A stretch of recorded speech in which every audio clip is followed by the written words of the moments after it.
escorted out like a criminal. What the flight attendant didn't know? That woman's husband owns the entire airline. And what happens when the truth lands? You won't believe how fast the tables turn. Before we dive in, let us know. What time are you listening to this? And where are you? Drop a comment below. We'd love to hear from you. The airport buzzed like it always did on early weekday mornings. Announcements echoing overhead, rolling suitcases tapping the tile floor, coffee carts hissing with steam.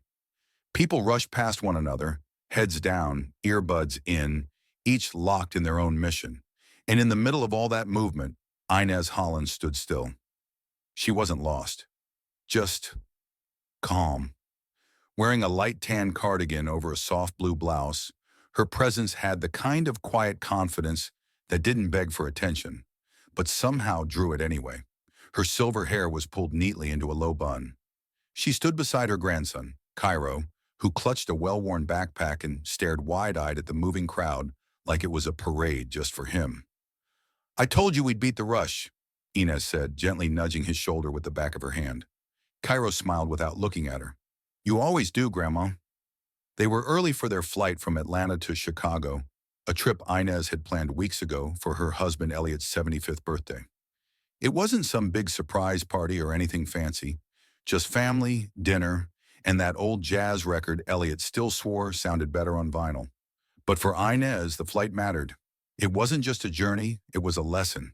She wanted Cairo to see what dignity looked like, even in small moments, especially in small moments. They walked slowly toward the NorthJet Airways gate, her heels clicking gently on the tile.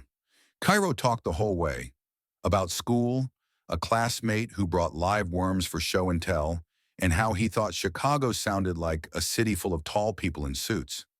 Inez chuckled. "Well, you might not be wrong about that." When they reached the gate, the crowd was just beginning to build. Inez handed their boarding passes to the agent behind the desk, a young woman with perfectly lined eyeliner and a badge that read, "Deidre." The woman glanced at the passes, then did a double take. "These are first class?" Inez didn't flinch. "That's right." Deidre didn't smile. Her eyes lingered on Inez's face a moment too long. She looked down at the passes again, as if waiting for them to transform into something else. Then with a clipped tone, she said, "Hold on a moment." She walked away with the passes, leaving Inez and Cairo standing there, visible now to the growing line behind them. Cairo looked up, frowning. "Did we do something wrong?" "No, sweetheart," Inez said, smoothing a wrinkle in his shirt. "Some people just need a little more time to understand what they're looking at," Deidre returned, handing back the passes without eye contact. "You're good to board when your group is called." "Thank you," Inez said, as polite as ever. They moved to a quieter area near the window, where Inez pulled a book from her bag and let Cairo sit beside her, legs swinging. Outside, a plane taxied slowly across the runway, its nose turning toward the terminal like it knew where it was going. The moment sat still for a while, and then Cairo asked, "Grandma, how come she looked at us like that?" Inez closed her book, but kept a finger between the pages. "She probably wasn't expecting us to sit in the front," she said softly. Cairo furrowed his brow. "But why? We paid for it, right?" She nodded. "We did." He turned that over in his head, quiet now. It wasn't the first time Inez had been looked at sideways while traveling, but it stung differently with Cairo there. She didn't want to color his world with bitterness too early, but she also couldn't lie to him, not when the truth was painted on people's faces every time she stepped into a space where someone assumed she didn't belong. A boarding announcement broke through the silence. NorthJet Airways Flight 672 to Chicago is now boarding first-class passengers. Inez stood, gathering their things. "You ready to see what those tall people in suits are up to?" she asked Cairo. He grinned, looping his arm through hers. As they approached the gate again, Deidre didn't say a word. Her eyes flicked down, then away. The scanner beeped. Inez guided Cairo down the jet bridge, her steps steady, eyes forward, and in that narrow corridor of recirculated air and metal walls, something subtle shifted, not in the world around her, maybe, but in the boy beside her. He was watching now, not the passengers, not the plane, but her. And she knew, without needing to say it, that this trip wasn't just about getting from one place to another. It was about showing him what it meant to stand in your own place, even when others tried to look past you. The cabin smelled of leather and faint traces of coffee, a quiet contrast to the rush of the terminal outside. The first-class section of NorthJet Airways was arranged in neat rows of wide, cushioned seats with crisp, white headrest covers. Each seat had its own small screen, and a neatly folded blanket sat waiting. Inez guided Cairo to their assigned seats, 3A and 3B. He clambered into his spot by the window, his hands running over the seat controls with quiet fascination. "These recline all the way back?" he whispered, eyes widening. Inez chuckled as she settled in beside him. "Don't go pushing too many buttons. We don't need you launching yourself into the cockpit." Cairo giggled, but before he could test out the theory, a shadow fell across them. A woman stood in the aisle, her expression pinched like she'd just smelled something sour. She was tall, blonde, and dressed in an expensive-looking blazer that matched the pearl earrings dangling from her ears. Her eyes flickered from Inez to Cairo, then down at the boarding passes still tucked in Inez's hand. "You might be in the wrong seats," she said, her voice light but edged with something sharper. Inez met her gaze steady. "I don't believe so." She lifted the boarding passes slightly, offering proof without a single word wasted. The woman's lips pressed into a thin line. She hesitated, then turned to the flight attendant, a younger woman with a sleek ponytail and a name tag that read, Rebecca. "Excuse me," the blonde woman said. "I think there's been a mistake. These seats should be for first-class passengers." Rebecca's gaze darted between them. Let me check for you, ma'am." Cairo fidgeted, pulling his backpack closer to his lap. Inez exhaled slowly, pressing her fingers together. She had seen this before. The way some people, when faced with something outside their expectations, search for ways to make it fit their assumptions instead. Rebecca disappeared toward the front of the cabin. The blonde woman gave Inez a tight, practiced smile, the kind meant to seem polite but carried an unspoken message beneath it. Inez didn't smile back. A few rows ahead, a businessman in a navy suit adjusted his tie and glanced at them before returning to his laptop. Across the aisle, an older gentleman flipped a page in his newspaper. No one said a word. Cairo leaned closer, whispering, "Grandma, why doesn't she believe we're supposed to be here?" Inez kept her voice even. "Because some people only recognize comfort when they see it on a face they expect." Rebecca returned, holding a tablet. "Yes, ma'am," she said to the blonde woman. "They are assigned to these seats." The blonde's eyes flickered with something unreadable. Irritation, maybe. Surprise. But she recovered quickly, smoothing a hand down her blazer. "Well," she said, tone clipped, "I suppose that settles it." Then, without another glance, she turned and walked to her own seat a few rows ahead. Cairo watched her go. "She's mad," he muttered. Inez reached for her seatbelt. "She's adjusting." The flight attendant cleared her throat. "Can I get you anything before we take off?" Inez glanced up, taking in the subtle stiffness in Rebecca's posture. "We're fine for now." "Thank you." Rebecca nodded and walked away. Cairo huffed, sinking into his seat.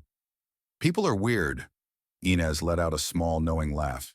"That they are." The plane rumbled as the engines hummed to life. The safety demonstration played on the screen, but Cairo had already switched his attention to the window, pressing his fingers against the glass. "And Inez?" She sat back, hands resting in her lap, gaze steady as the plane taxied down the runway. Some flights were long before they ever left the ground, and this one, it had only just begun. The hum of the engines had settled into a steady rhythm now. Most passengers had slipped into their own quiet bubbles. Headphones on, tablets glowing, cocktails clinking gently in wide cup holders. Cairo had curled up under his blanket with a coloring book Inez had tucked into his bag. His brows were furrowed in deep concentration, tongue poking slightly from the corner of his mouth as he shaded in a cartoon turtle. Inez, meanwhile, stared out the window. Not really looking at the clouds, just letting her eyes rest on something neutral. She had grown used to this part, the part where people didn't say anything out loud, but their glances did enough talking. It wasn't the first time she'd occupied a space that people silently questioned, but what twisted in her gut this time wasn't the usual sting of dismissal. It was the quiet awareness that Cairo was old enough now to see it too. She'd caught him watching the woman in the blazer again, eyes narrowing not with confusion this time, but something closer to caution. A small sigh escaped her lips. That's what hurt the most. Not the looks, not the assumptions, but the fact that a little boy, her grandson, was learning that sometimes being calm and well-dressed and polite still didn't earn you the benefit of the doubt. Coffee, the voice was soft, male. Inez turned and looked up into the face of a tall, dark-skinned man in a Northjet uniform. His name tag read Marco. He held a silver tray with a single white mug. The scent of fresh brew rose warmly from it. "I'd love one, thank you," Inez said, offering him a smile. He poured carefully, the way someone would when they were trying not to disturb something fragile. "I'm Marco," he said after a pause. "Lead attendant today." "Inez." She glanced at the tag again. "It's nice to meet you." Marco hesitated, then leaned in just slightly. "I wanted to say, I saw what happened earlier." Inez's eyes met his. "I don't need sympathy," she said, her voice low but even. "But I do appreciate honesty." Marco nodded. "Then I'll be honest. It wasn't right. And I should have said something at the gate." "You didn't make that woman speak," she replied. "You just didn't stop her." That stung a little, she could tell. His jaw tightened and he shifted the tray in his hand. But to his credit, he didn't walk away. "I've been with Northjet for 9 years, he said, more to himself than to her. "I've seen things. I've said things. And I've learned that sometimes speaking up costs you more than staying quiet." She tilted her head, studying him. "And sometimes staying quiet costs everyone else." Marco looked down, nodded once, then straightened. "If you need anything, please let me know." As he walked off, Inez took a sip of the coffee. It was strong and hot, just the way she liked it. A few rows behind, Rebecca stood with her arms crossed, watching the exchange. The tightness around her eyes hadn't left since boarding. Every time she passed by Inez's seat, she glanced, not at her face, but at her boarding pass, as if she expected it to rewrite itself. The thing about people like Rebecca, Inez had learned, was that they didn't always shout their discomfort. Sometimes they just whispered it through icy courtesy. Sometimes they served it with a smile. Cairo tugged gently at Inez's sleeve. "Grandma, are you okay?" She turned to him and smiled. "Of course, sweetheart. Why?" "You look like you're thinking a lot." She paused, brushing a hand gently over his curls. "I am," she said, "but not about anything I can't handle." He nodded, satisfied with that answer, and returned to his turtle. Outside the window, the clouds stretched like white deserts across the sky. But inside the cabin, a different kind of pressure was forming. Quiet, steady, and Inez could feel it in her bones. Rebecca had been walking the aisle for over 10 minutes now, trying to look busy, straightening headrests, tucking in stray blankets, pretending to check the overhead bins. But really, her eyes kept drifting back to seat 3A. It wasn't that Inez had done anything wrong. She hadn't, and that was exactly the problem.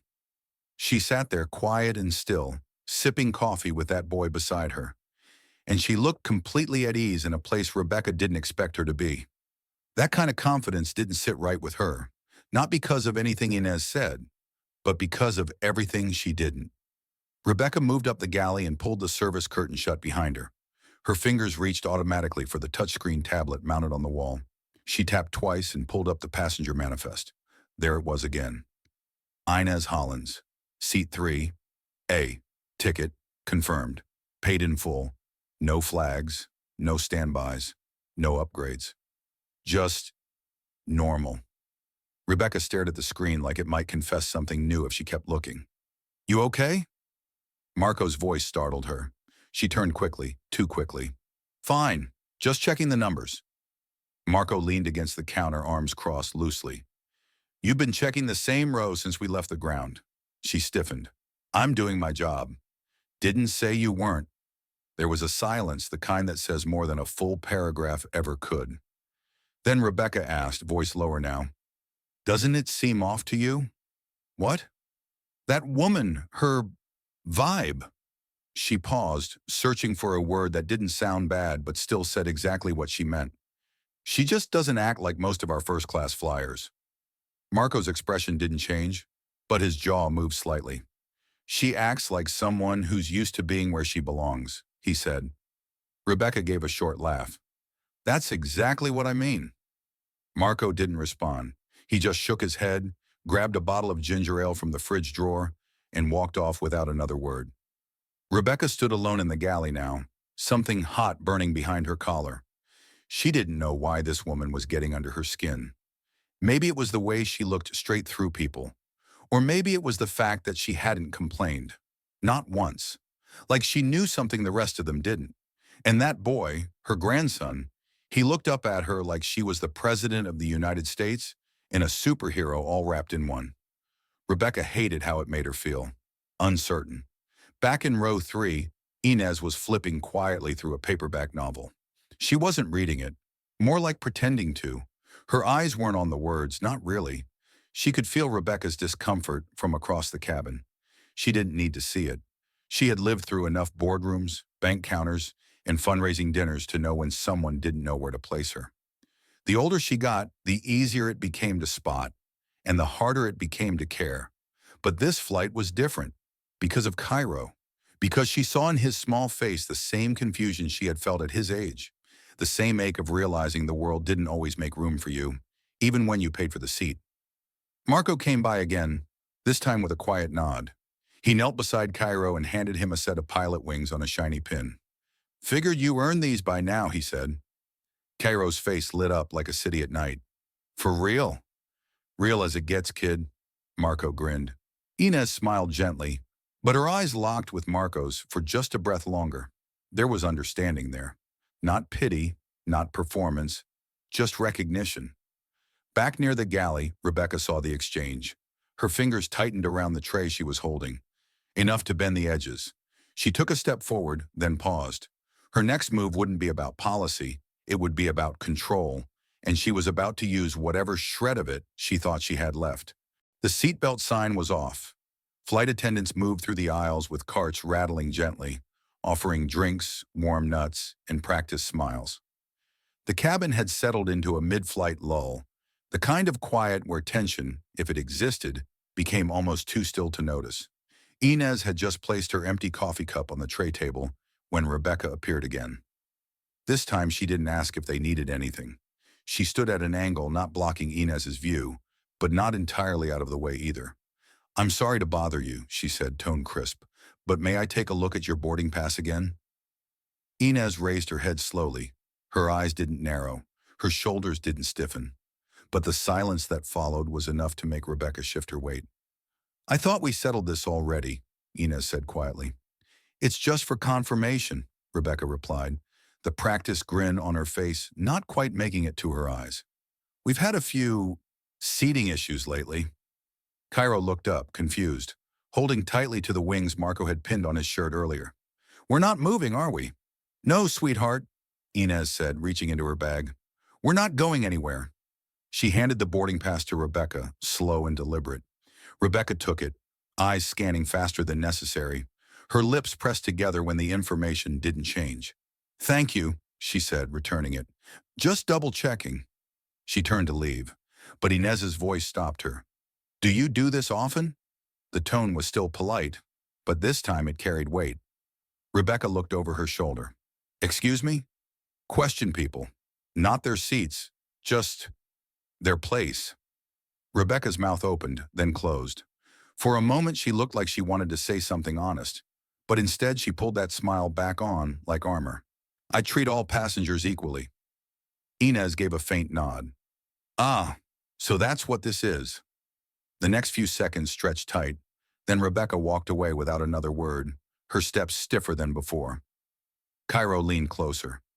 She doesn't like us, does she? Inez exhaled, slow and tired. She doesn't know us, and sometimes people fear what they don't understand more than what they hate. It should have ended there, but it didn't. Minutes later, Rebecca returned, this time with a clipboard, a forced apology, and an announcement that stunned not just Inez, but the entire first-class section. There seems to be a mix-up, she said louder now. Our records show that these seats may have been assigned in error. I'll need you to gather your things and relocate to the main cabin while we sort it out. Inez didn't blink. Cairo stared at her, then at Rebecca. What do you mean, error? This isn't a punishment, Rebecca added quickly. We just need to resolve this as efficiently as possible. I have a confirmed ticket, Inez replied. You've already checked it, twice. I understand, Rebecca said, not really sounding like she did, but I'll need your cooperation. Around them, passengers started to shift. Some looked away, pretending not to notice. Others watched openly, waiting to see how far this would go. Marco appeared from the opposite aisle, eyes locked on the scene. Rebecca, I'm following protocol, she interrupted. Per section compliance, any discrepancy in seat assignment. She's not the discrepancy, Marco said, voice low but firm. Rebecca turned to him. You want to take this up with the flight deck? There was a pause, then Inez stood, calm and composed. Cairo, she said gently, get your bag. But, Grandma, it's all right. She didn't raise her voice. She didn't cry. She just moved. Row by row, eyes followed them as they walked down the aisle, some with confusion, some with guilt, but none of them spoke. Rebecca followed behind like a warden escorting someone who had crossed a line too quietly to be noticed. At the back of the plane, there was a middle seat waiting, cramped, no window, no tray table that worked properly. Inez eased into it without a word. Cairo sat beside her, clutching his backpack, eyes wide and unsure. And in that tiny, narrow seat, Inez folded her hands in her lap and stared ahead. She didn't say a thing. But the silence around her, it said plenty. The new seat felt nothing like the one before. Inez had known it would be smaller, tighter armrests, less legroom, no built-in footrest or service perks. But it wasn't just about comfort, it was about message, about being moved, not because of space, but because someone didn't believe she should have occupied that space in the first place. Cairo fidgeted beside her, his knees brushing the seat in front of him. He glanced over at her every few seconds, waiting, maybe for her to say something, to be angry, to cry, to complain. But Inez remained still. Her hands rested lightly in her lap. Her eyes didn't flicker. She was thinking, yes, but the kind of thinking that brewed quiet and deep. From several rows ahead, Marco glanced back. He was supposed to be helping the cabin with drink service, but something in his gut pulled his focus again and again toward the back, toward her, and toward Rebecca, who had returned to the front with a sense of forced normalcy that only made the tension worse. As she served champagne to a pair of executives, her fingers trembled slightly. Not enough for most to notice, but Marco did. He'd worked with her long enough to know when she was walking a line she couldn't balance for long. You all right? He asked as she returned to the galley. Rebecca didn't meet his eyes. Why wouldn't I be? Because you moved a paying first-class passenger to economy without cause, and now the whole plane is buzzing. I followed procedure, she replied flatly. Marco leaned closer, his voice low. You followed a feeling. Rebecca exhaled through her nose, barely keeping it together. You don't know what it's like, Marco. The pressure to keep everything in line, the way they look at us if something's out of place. She wasn't out of place, he said. You just didn't want her to be where she already was. Back in the main cabin, Clara, the younger flight attendant assigned to the back, knelt beside Inez with a small cup of water. Ma'am, she said gently, would you like anything else? Blanket, snack, anything? Inez looked at her for a long second before answering. No, thank you, she said softly. You're kind to ask. Clara hesitated, her voice barely above a whisper. I saw what happened. I just want you to know you didn't do anything wrong. That made Inez smile, but only slightly. I know, she replied, but knowing it and watching it happen are two different burdens. Clara nodded slowly, like she was learning something in real time. As the flight pressed on, Cairo had stopped coloring. His notebook sat open on his lap, blank. He stared out the window, not saying anything, not asking questions. That silence worried Inez more than anything. Sweetheart, she said gently, you okay? He nodded too quickly. Then, do they think we're not good enough? That stopped her breath for a moment. She reached for his hand and held it tight. No, she said, but some people carry rules inside them that were never written down. and they expect the rest of us to follow them anyway. He looked confused, but he didn't ask again. Up front, Rebecca finally opened the service panel to check her messages. Her fingers hovered over a blinking red light. A new note had come in from the captain. She tapped it open and read silently. Then again, her face paled. Please report to the cockpit after current service. Passenger Hollins's husband has contacted NorthJet executive line. Urgent. Rebecca's stomach dropped. Her throat tightened. And for the first time that day, she realized this wasn't going to go away quietly. Not this time. Rebecca stared at the message like it might vanish if she blinked hard enough. She'd gotten warnings before. Minor complaints, passenger preferences, crew miscommunications. But nothing like this. Nothing that included the words executive line or urgent. She closed the message and smoothed the front of her uniform with both hands. The silence of the galley suddenly felt too loud, the distant hum of the cabin ringing in her ears like static. She walked the aisle more slowly this time. Her steps didn't carry the same snap they had an hour ago. Her confidence was shifting underfoot, subtle but undeniable. She passed Marco, who didn't speak. He didn't have to. The way he looked at her said enough. When she reached the cockpit, she knocked once, then entered. The captain, a man in his 50s with tired eyes and decades of flight under his belt, looked up. He didn't smile. Sit, he said simply. She obeyed. He slid a small tablet across the console. On it was a list of flagged calls from HQ. One name repeated, Elliot Hollins. Rebecca squinted. Who is that? The captain didn't answer right away.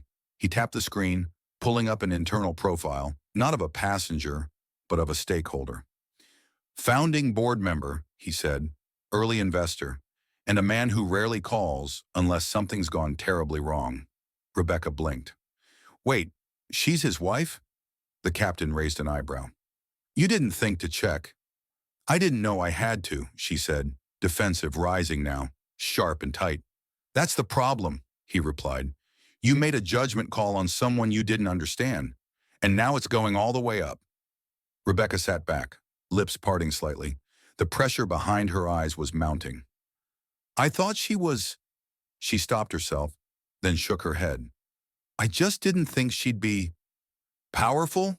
The captain offered, voice low. Rebecca didn't respond. She didn't need to. The silence between them filled with what hadn't been said. Assumptions, bias, ego, all balled up into a decision that was never supposed to be personal, but always was. Back in the main cabin, Clara brought Inez a warm towel without being asked. A small thing, but in moments like this, small meant everything. Inez accepted it with a nod, but her eyes were distant. She wasn't thinking about the towel, or the seat, or even Rebecca. She was thinking about Elliot. She hadn't told Cairo yet, about who his grandfather really was to this airline, about the boardrooms and meetings and stockholder votes. Because that wasn't the story she wanted him to focus on. Power didn't matter unless it served something bigger than itself. And in that moment, she wasn't even sure what Elliot was doing. But she trusted him. He had never been the loudest voice in the room. But when he moved, things happened. Cairo looked up at her again. Are we going back to the front? She smiled softly. I don't know, baby, but wherever we sit tall. Back in the cockpit, the captain leaned forward. They want a full report, he said, written and verbal, as soon as we land. And you need to understand this isn't going away. Rebecca nodded slowly. The adrenaline that had carried her all morning was gone now, replaced by something far colder. Reality. The cabin was quiet again, but not in the peaceful way it had been earlier. This quiet was tighter, more brittle, like a string pulled too hard, but not yet snapped.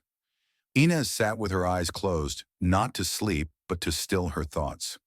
Her mind had wandered back to the moment Elliot asked if she wanted first class. We don't have to, he'd said, standing at the kitchen counter. We've flown commercial all our lives. She'd replied, half joking. Maybe it's time they see what Grace looks like in seat 3A.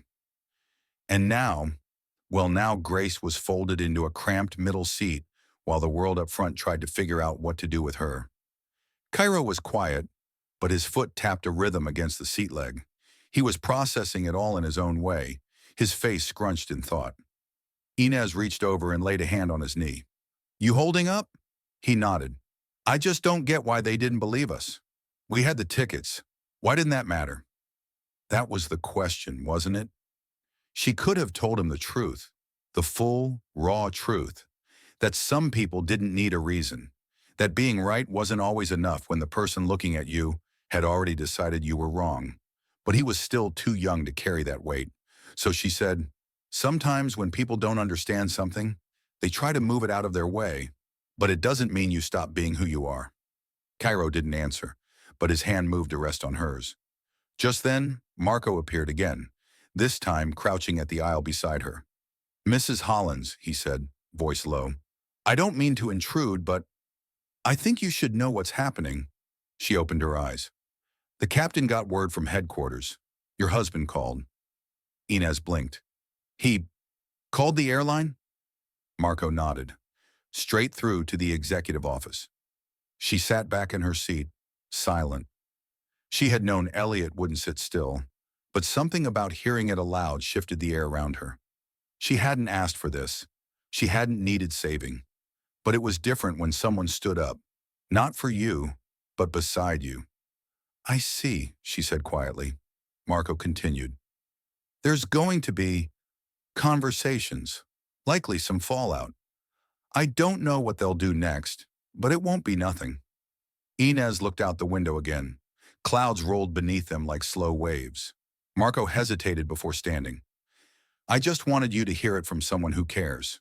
She turned to him. Thank you, Marco. After he left, Cairo sat up straighter. Is Grandpa mad? I think he's moved, she said. Cairo thought about that. Is that worse than mad? Sometimes, Inez replied with a soft smile. Silence followed, but this time it felt different. Full, not empty. Still, a question gnawed at her. Should she stay quiet and let the system work in her favor now that the truth had power behind it? Or should she do something more? Say something? Make this moment count for more than her own discomfort? Because Cairo was watching. The crew was watching. And soon the whole airline might be watching too. And she couldn't let them think dignity was silence. Rebecca stood just outside the cockpit, her hands clasped so tightly behind her back that her knuckles had gone white. She'd just finished giving her statement, at least the polished version of it, to the captain.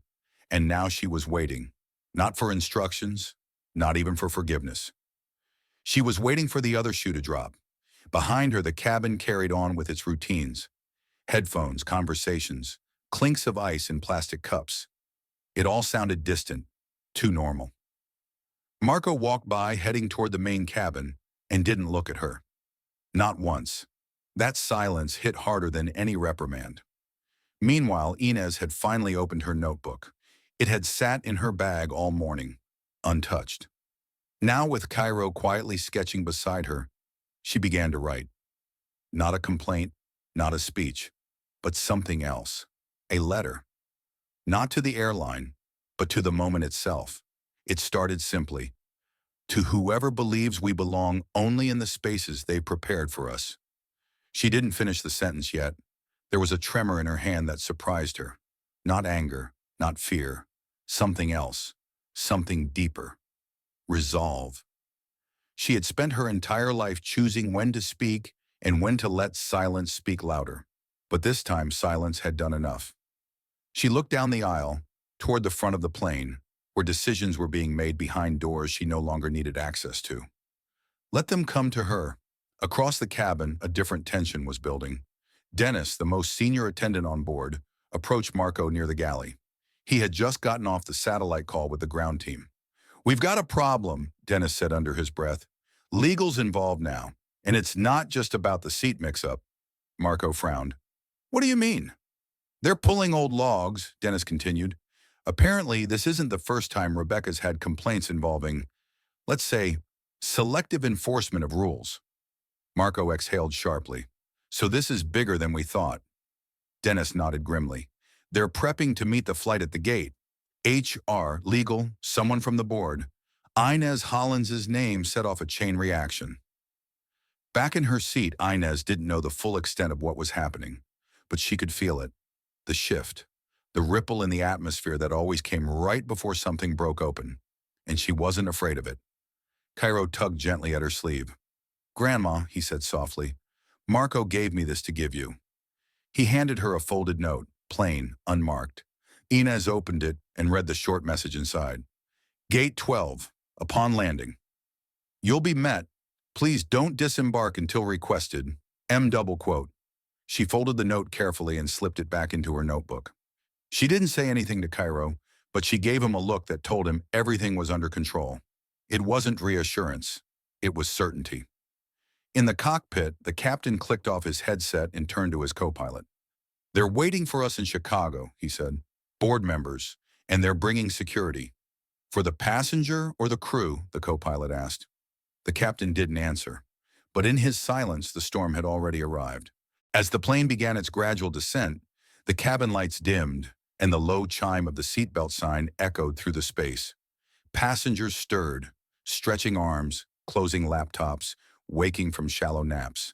But there was no shift in Inez's posture. She was still seated upright, notebook now closed, hands resting on top. The lines of her face were calm, but there was something behind her eyes now, like a storm cloud gathering strength just out of sight. Cairo leaned into her side. "Are we getting off last?" She nodded. "Just for a moment." He didn't ask why. Something in her voice told him it wasn't the right time to. In the forward galley, Rebecca stood frozen. The captain had just briefed her in clipped, measured tones. Legal representatives from the airline board were waiting at the arrival gate.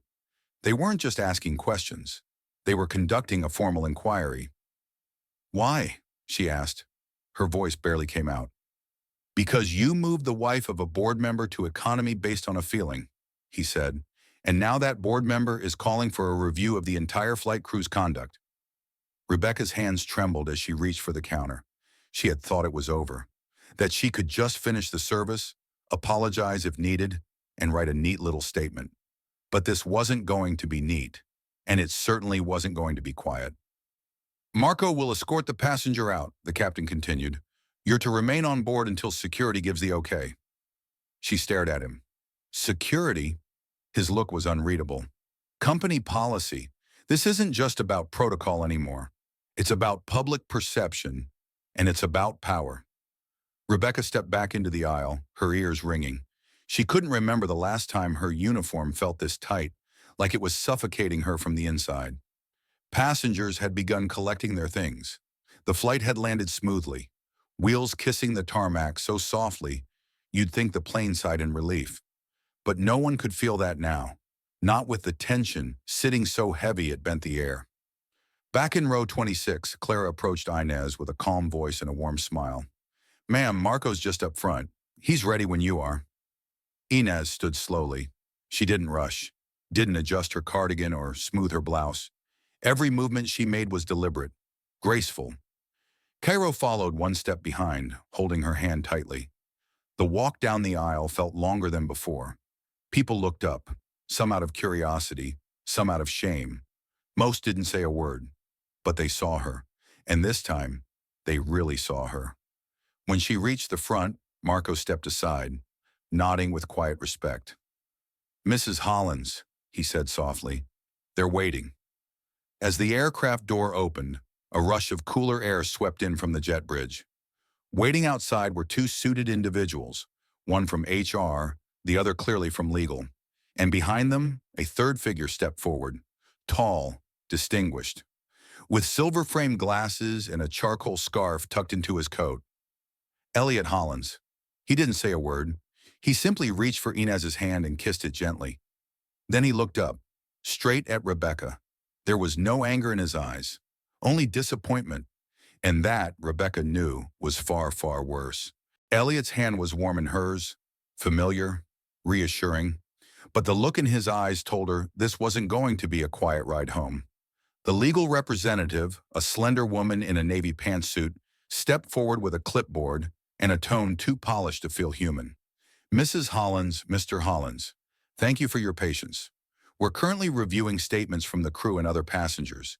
However, due to the profile of the incident, we'd like to request a written statement from you directly if you're willing." Inez didn't blink. "Is that a request or a hope? The woman offered a tight smile.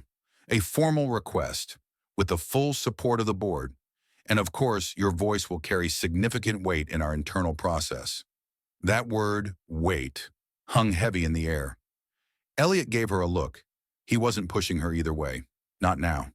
This was her call. She paused. A long one. Then said simply, "Where?" The legal team led them to a quiet side room just off the gate, a repurposed meeting lounge with a round table and too many water bottles.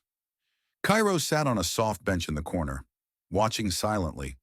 He clutched his sketchbook like it might explain all of this if he stared at it hard enough. Inez sat down, pulled the provided tablet toward her, and stared at the blank screen. The cursor blinked. Once, twice. She looked up at the legal representative. "You want me to write what happened, but that's not what matters." The woman hesitated. "I'm sorry?" "What matters," Inez said, her voice calm but firm, "is how many times this has happened to someone without a name you recognize." There was a pause, a shift in the air. "I'm not writing a complaint," she continued. "I'm writing a record, and I want it on file, not buried in an inbox, not lost in a closed meeting." The woman glanced at Elliot, who gave a small nod. "Understood," she said. "Please take your time." Inez began to type, slow at first, but then, like a dam giving way, the words came. About the glances, the disbelief, the fact that a confirmed seat wasn't enough when her face didn't match the picture someone had in their head. She wrote about Rebecca, not with venom, but with clarity, and about Marco and Clara too, because truth had to include kindness, even when it was rare. Outside the room, Rebecca stood alone in the service hallway near baggage claim. She had been told to wait, not by security, but by circumstance. She knew what was happening in there, and she knew she had no say in it anymore. Dennis joined her a few minutes later, arms crossed. "They're not just filing a report," he said quietly. "They're proposing a policy overhaul, bias review training, updated complaint procedures, and possibly new leadership for in-flight conduct." Rebecca closed her eyes. Her chest felt like it was caving in. "I didn't mean for it to get this far." Dennis shrugged. "It always goes farther than we think, when we don't stop ourselves early." Back in the lounge, Inez hit the final period and turned the tablet around. "There," she said. "You wanted a statement. That's mine." The legal rep accepted it, eyes scanning the first few lines before she closed the cover. "Mrs. Hollins," she said gently, "this will start something bigger. I hope you know that." Inez looked toward Cairo, then back at her. "I do," she said. "That's the point." Rebecca had rehearsed 100 different versions of what she might say. Some started with, "I'm sorry." Others began with excuses. A few tried to sound like explanations, though she wasn't even sure she understood herself anymore. None of them seemed to fit the silence that stretched between her and the woman standing 10 feet away. Inez had just stepped out of the conference room, Elliot and Cairo at her side. She looked composed, even after the storm. Maybe because she had walked through so many before. The hallway outside the private lounge was wide and quiet, shielded from the bustle of the terminal by frosted glass and heavy carpet. It was the kind of space designed to keep important people away from crowds. Funny, Rebecca thought bitterly, that she used to feel like she belonged in rooms like this. Marco stood to the side, arms crossed, watching. He hadn't said a word, but his eyes never left Rebecca. She swallowed hard, then stepped forward. "Mrs. Hollins." Inez stopped but didn't speak. I know you probably don't want to hear anything from me right now," Rebecca said, voice low and strained. "And I can't blame you, but I didn't mean for things to go the way they did." Inez studied her. Not unkindly, not warmly either. Just clearly. "That's the thing about harm," she replied. "It doesn't need your intention to be real." Rebecca looked down, her throat tightening. "I saw the seed, and I saw your face, and I thought, I just assumed—" "You assumed wrong," Inez said gently, "and you held on to it even after you were shown the truth." Cairo looked up at his grandmother, then at Rebecca. His expression wasn't angry, just confused, curious. Like he was watching something happen he didn't have the words for yet, but would carry with him anyway. Rebecca shifted her weight. Her mouth opened, closed. She looked smaller than she had earlier, not physically, but somehow diminished. I think I wanted to feel like I was in control, she admitted. And when you're used to control, Inez said, being asked to share it can feel like a threat. There was no bite in her tone, no judgment, but somehow that made it worse. Elliot stepped forward now, his voice low. We've made our statement. What happens next is up to the board. Rebecca nodded, unable to meet his gaze. I understand. She turned, but before she could leave, Inez spoke once more. You asked for control, she said, but what you were given was a choice. And now, so are we. Rebecca froze. What do you mean? She asked quietly. Inez took Cairo's hand. I mean, what I choose next won't be about punishing you. It'll be about what this airline becomes after you. The words weren't cruel. They were freeing and terrifying. Because for the first time, Rebecca understood. This wasn't just about her job. It was about her legacy. And she had just watched someone else take ownership of it with nothing but calm and clarity. Rebecca sat alone in the break room, still in uniform, though her shift had officially ended an hour ago. She hadn't moved much since returning from the gate, just sat there, hands on her lap, staring at the little clock above the coffee machine. Every few minutes, someone walked by, glanced in, and quickly looked away. She wasn't suspended, not officially, but she wasn't cleared to leave either. No one had told her what the board was going to do. No termination email, no HR phone call. Just waiting. It was the worst part. Meanwhile, 2 levels above, in a glass-paneled meeting room overlooking the tarmac, Inez sat with Elliot, Marco, and a group of NorthJet executives who now seemed far more attentive than they had been when she was just another seat on a plane. The meeting wasn't loud, it wasn't even tense, but there was a weight to it, one that settled into the chest and stayed there. We want your input, said one of the board members, a man with white hair and a tie that looked like it hadn't been loosened since the 90s. Not just about what happened today, but about how we prevent something like this from happening again. Inez gave him a slow nod. She was tired, but not from the flight, from the pattern. The same conversations, the same promises. I've been flying for 40 years, she said, and I've seen more polished apologies than policy changes. The room quieted. You're not here to save face, she continued. You're here because someone finally embarrassed you in front of the wrong woman. She wasn't angry. That was what made the words cut deeper. Elliot shifted slightly, placing a gentle hand on her wrist. Not to stop her, just to anchor her. Marco leaned forward. Mrs. Hollins doesn't need a refund or a press release. What she needs, what we need, is accountability, clear systems, oversight, training that's more than a slide deck and a signature. The board members exchanged glances. Some nodded. One scribbled something on a pad. Will you help us build that? The chairman asked. Help us fix it? Inez didn't answer right away. Then she said, only if you understand this. I'm not your diversity consultant. I'm a woman who bought a seat and got treated like a question mark. What I want is to make sure the next time someone like me walks into that cabin, she's treated like a period. Full stop. Meanwhile, back in the employee corridor, a NorthJet rep finally approached Rebecca. Mrs. Scott, he said gently, the board has decided. She stood, spine straight, but heart pounding. You're being placed on immediate administrative leave, he said, pending a full review of passenger conduct. There will be a formal letter sent by HR. Rebecca opened her mouth to speak, but he wasn't done.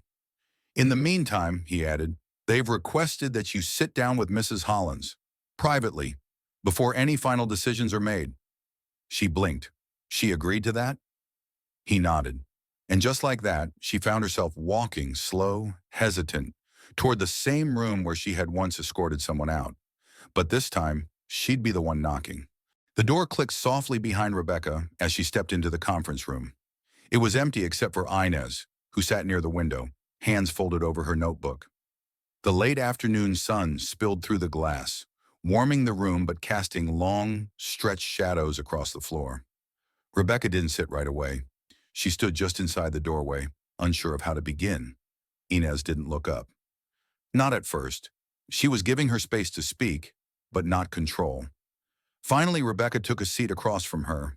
The silence between them wasn't heavy this time. It was still. Like both of them knew this wasn't a fight anymore. This was something else. Rebecca cleared her throat. I don't know what to say that would make any of this right. Inez looked at her now, her face calm, unreadable. Then don't try to make it right, she said. Just try to make it honest.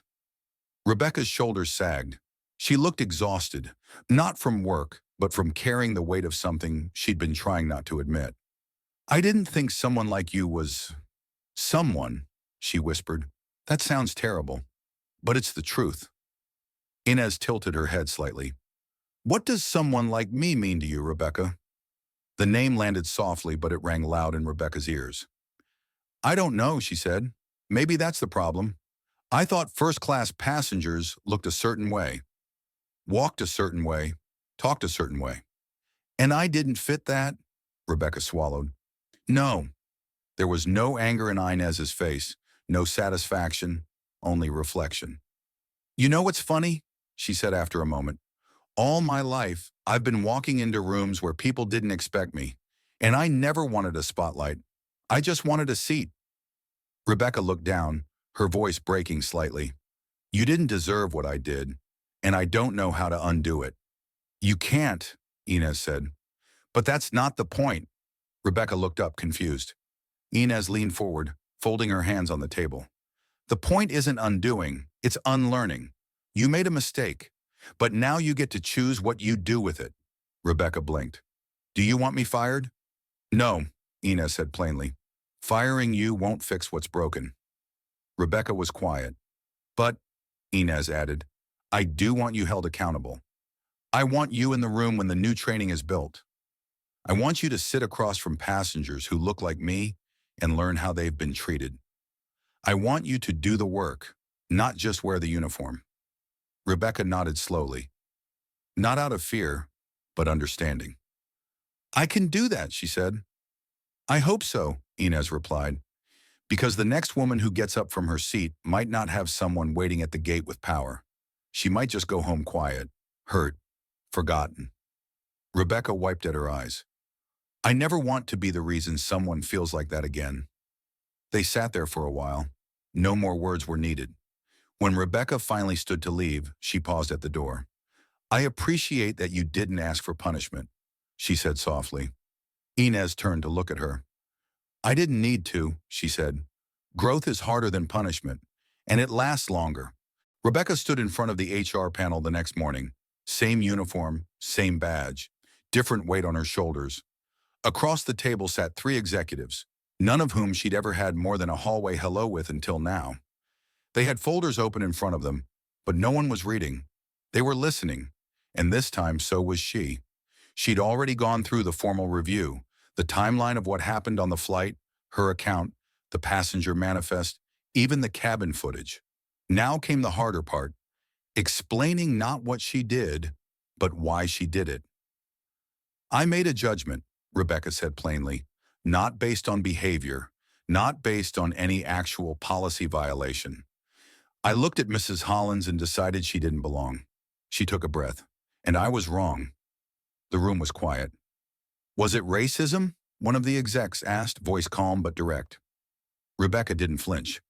It was bias, and that is a form of racism. Yes. She didn't sugarcoat it, didn't reach for soft language. There was no dignity in dodging now. Another executive leaned forward. You understand this could lead to termination? Rebecca nodded. I do. Then why be this honest now? She looked at them, finally fully. Because I met someone who could have demanded I lose everything, she said, but instead she asked that I learn from it. And that's harder, but it's the only thing that makes this mean something. There was another pause, longer this time. One of the board members jotted a note. Another closed his folder. We'll make our decision by the end of the week, they said. Rebecca stood. She didn't thank them. She didn't beg. She just left. Downstairs in the employee lounge, Marco was waiting by the vending machines, holding 2 cups of coffee, one clearly meant for her. She hesitated before walking over. You didn't have to wait, she said quietly. Marco shrugged. Didn't feel right walking out before you did. He handed her the coffee. Black, just like she took it. Rebecca sat down beside him. Whatever happens next, she said, I'm not going back to who I was before. Marco looked over. Then it wasn't all for nothing. Meanwhile, across the city, Inez and Cairo sat at a quiet corner table inside a small neighborhood cafe, one she'd been coming to since long before people knew her name. Cairo was coloring again, the sketchbook spread out on the table between a muffin and a warm apple cider. What are you drawing now? Inez asked. He flipped the page to show her a row of airplane seats, except one of them had a crown on it. Is that supposed to be me? She asked, laughing softly. Cairo nodded proudly. You're the queen of row 3. Inez smiled, folding her arms.